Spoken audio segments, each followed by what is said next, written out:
Ngayon mga giliw naming tagapakinig, narito na ang huling kabanata ng ating kwento na pinamagatang OIC sa pakikipagsapalaran ni Kapitan Karyong! Ate Pining, bakit ka pumunta dito sa inuupahan naming bahay ni Nene? Ikinahiya ka namin ng Kuya Adonis mo. Idinamay mo kaming dalawa sa kahiyan. Shhh! Yung busis mo, ate. Natutulog pa si Nene. Wala akong pakialam. Dahil halos naatake ang Kuya Adonis mo sa balitang dumating sa amin. Ha? Anong balita yan, ate? Alam na namin na nabuntis kaming dalawa ni Nene, nila Kagawad Asyong at Kagawad Adong. Ano? Tinatawanan mo lang ako? Samantalang napakalaking kahiyan ang ginawa mo? Wala nga akong ginawang kahiyan, ate. Hindi ba malaking kahiyan yung ginawa mo? Nagpabuntis ka kay Kagawad Asyong? Walang katotohanan niyang sinasabi mo, Ate Pining. Kaya pwede ba? Umalis ka na? Oo, aalis ako. Pero ito ang tandaan mo. Sabi ng kuya mo, ikinahiya ka raw niya na kapatid. At mula sa araw na ito, ituturing ka na raw naming patay. At titirikan ka na lang namin ng kandila. Ate, wala akong magagawa kung yan ang gagawin ninyo. Pero ito rin ang masasabi ko sa inyo. Darating din ang araw na lalabas din ang katotohanan. Anong katotohanan? Yung magkakaroon ng pamangkin si Kuya Adonis mo na anak sa kasalanan? Ganun ba? Ate, tama na nga. Ang mabuti pa ay umalis ka na. Habang may natitira pa akong respeto sa'yo. Umalis ka na. Ah, Tintin!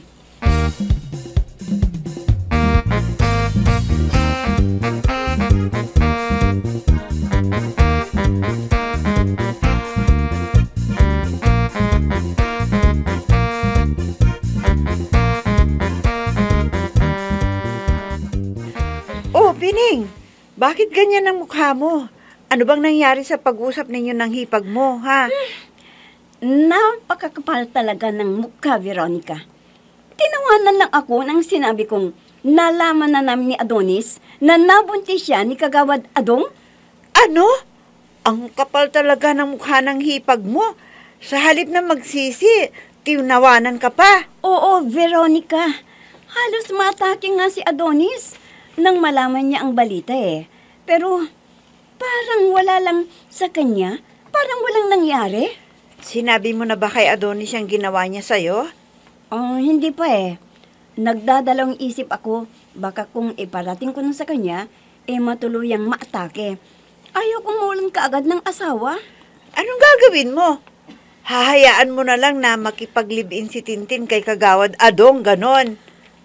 Ano pa nga ba ang magagawa ko? Hahayaan ko na lang siya. May araw din na hihingi ng tulong sa amin ng kuya niya. At kapag dumating na ang pagkakataon yun, saka na lang namin siya susumbatan.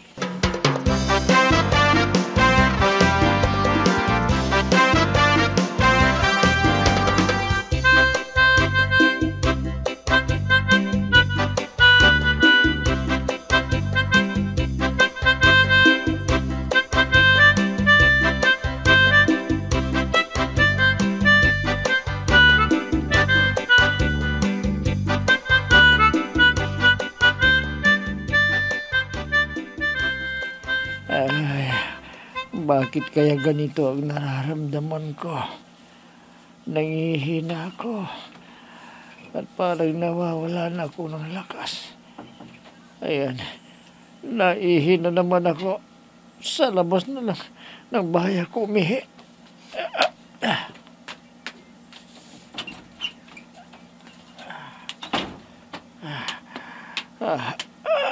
Nako, dito na ako isap sa puno ng kamatsili.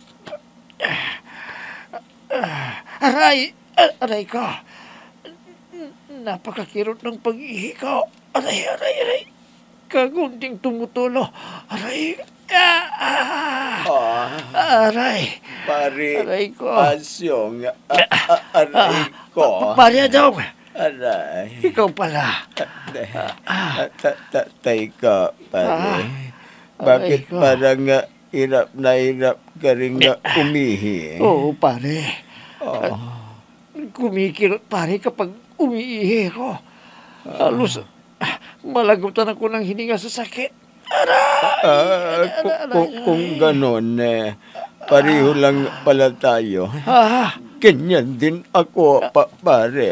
Ang ibig mong sabihin, dinaranas mo rin ang dinaranas ko, pare. Oo, pare. Oh, Kaya ako dumaan dito para samahan mo sana akong magpa-check up sa doktor.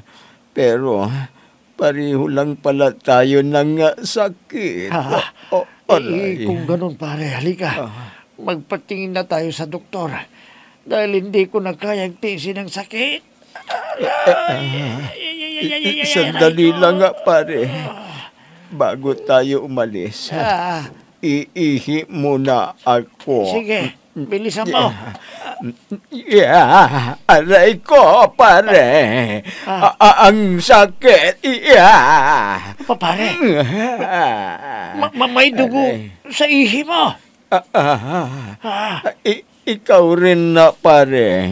Tignan mo ang ihi mo. Oo nga. Hindi. Aray Ayaw ko. ko pang mamatay. Magpagamot na tayo kaagad, pare. Ayaw kong mabalo ka agad si Nene. Tayo na!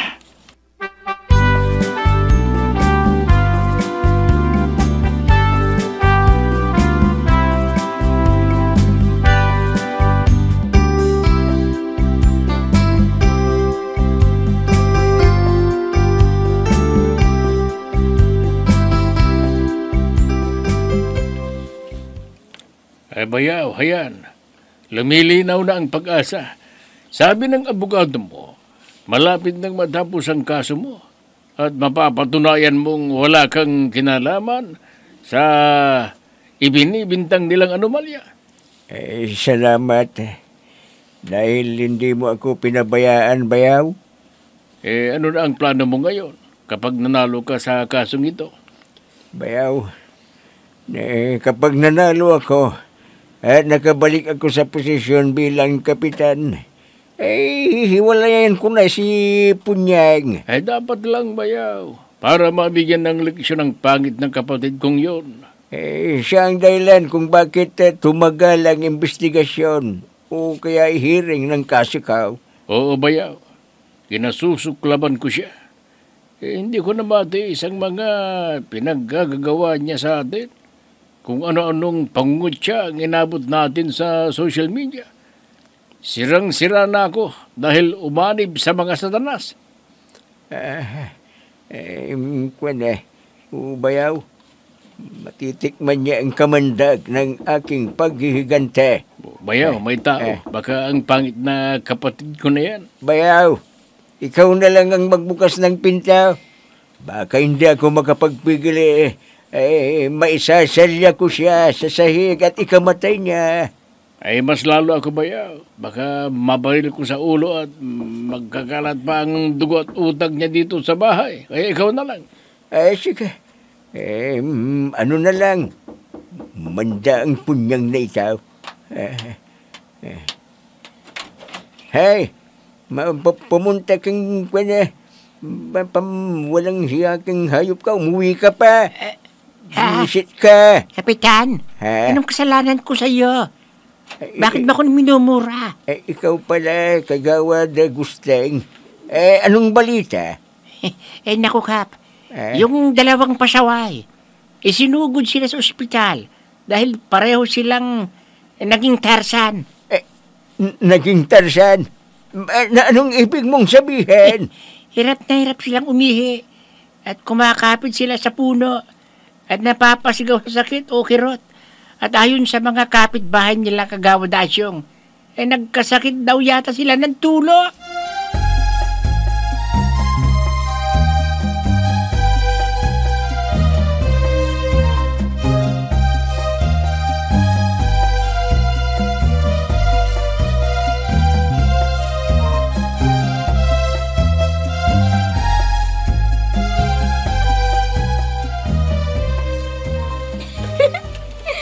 Ayan, Nene.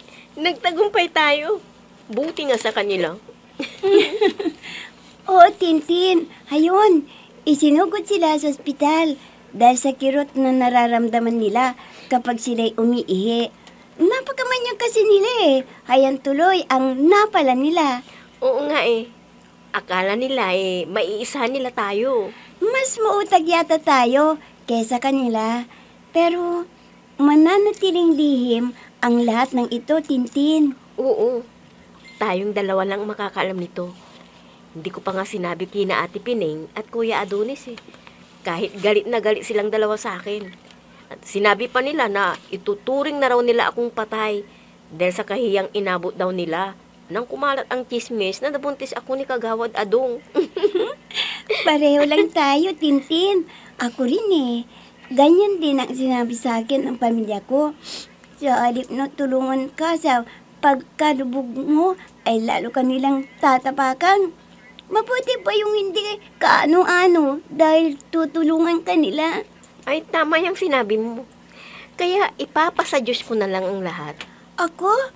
Hindi ko ipapasa Diyos, Tintin. Ha? Anong gagawin mo? Ipapasatanas ko na lang. Nene!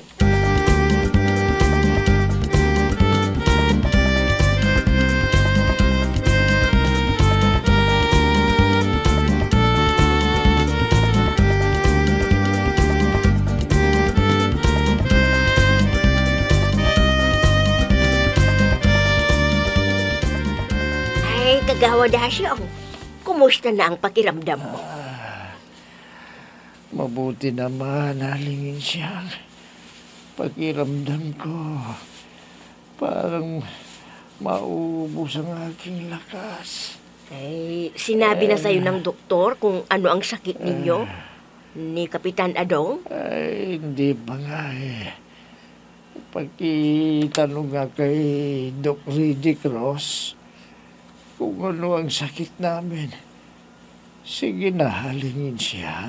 Sige, sandali lang. Hahanapin ko si Dr. Reggie Cross. Ayun na si halingin siya. Kailangang malaman ko kung anong sakit namin ni Paring Adong. Bakit ganito? Nakapag-iihi kami halos. Malagutan kami ng hininga sa sakit. Kagawad na siya. Kagawad! Halingin siya. Natanong mo na ba sa doktor kung ano ang sakit namin? Oo, kagawad. Naku, delikado. Sabi sa akin ni Dr. Reggie Cruz, may sakit daw kayong tulo. Ano? Gonorrhea. Saan daw namin nakuha ang sakit na ito? Saan daw halingin siya? Ayon kay Dr. Reggie Cruz, ang gonorrhea o gonorrhea ay isang impeksyon na dulot ng isang bakterya. Tinatawag ding tulo ang karamdamang ito na nakukuha mula sa pakikipagtalik. Maaring maipadala ang gonorrhea sa pamamagitan ng pagdaan sa mga mata. Ano? Ang ibig sabihin, kinatintin at nini namin nakuha ang sakit na ito. Oh, hindi. Hindi.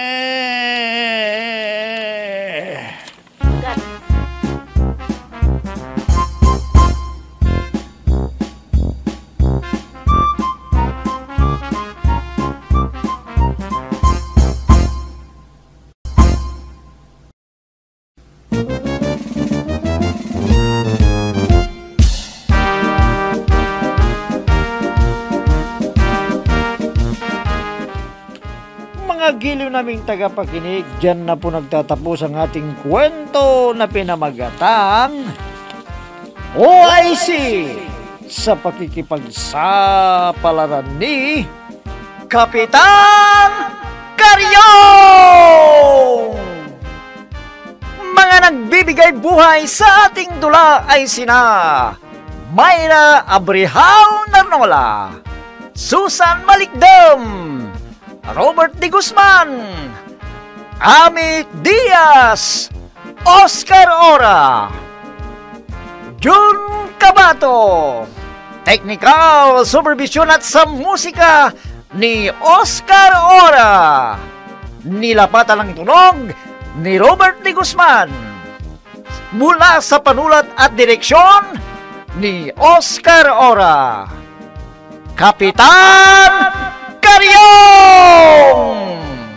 Inihahandog sa inyo ng F3 Recording Studio para sa pambansang radyo ng Pilipinas, Bombo Radio Philippines!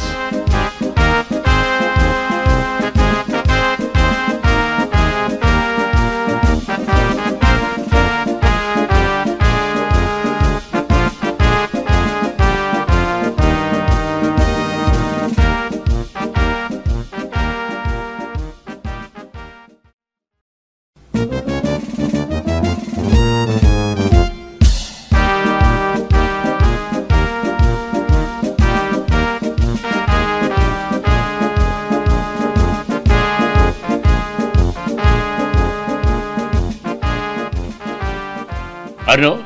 Ang ibig ninyong sabihin ay nag-hire kayo ng babaeng bayaran? Opo, Vice Mayor.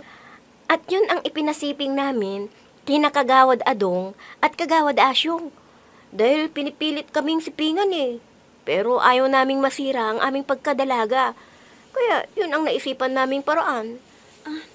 Opo, Vice Mayor.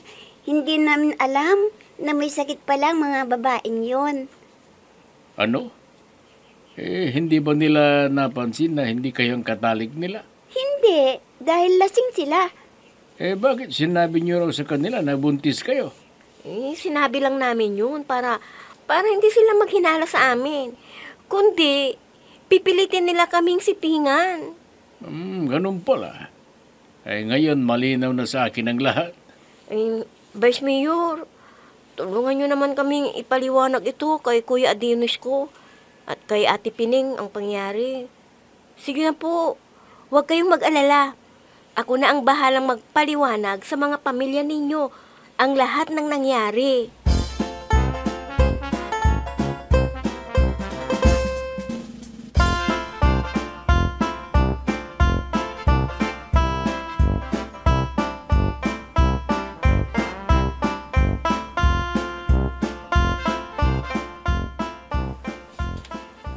Anong sabi mo, Halingin Siyang?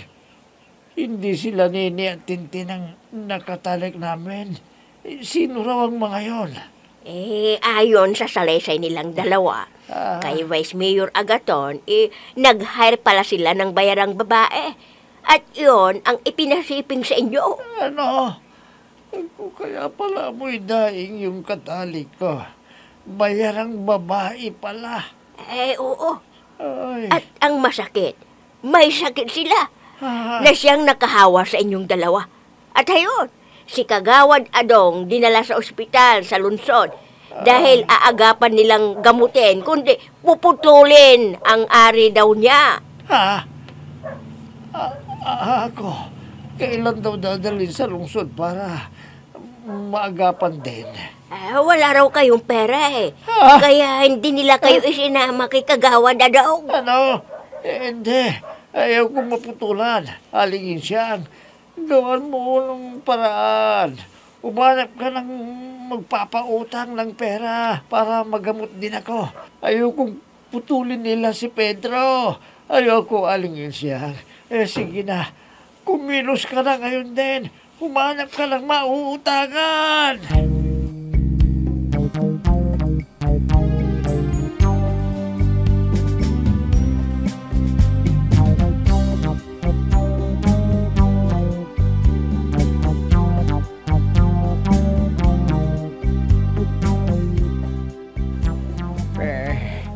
Ito na yung pinakahihintay kong pagkakataon, bayaw.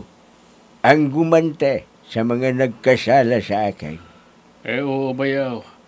Absuelto ka na sa kaso. At sila ngayon ang malilintikan dahil napatunayang nag-imbento lang sila ng ebidensya para madiin ka. Oo, bayaw. Isa na si Punyang na nagpagamit sa kanilang kabulastugan. Sanip na ipagtanggol ako. Ay, siya pa ang nagpahamag sa akin. Ay, oo, bayaw. Alam ko yan. Kaya panahon na para sa paghihiganti. Makikita ng asong na yon. Makikita niya ang hinahanap niya.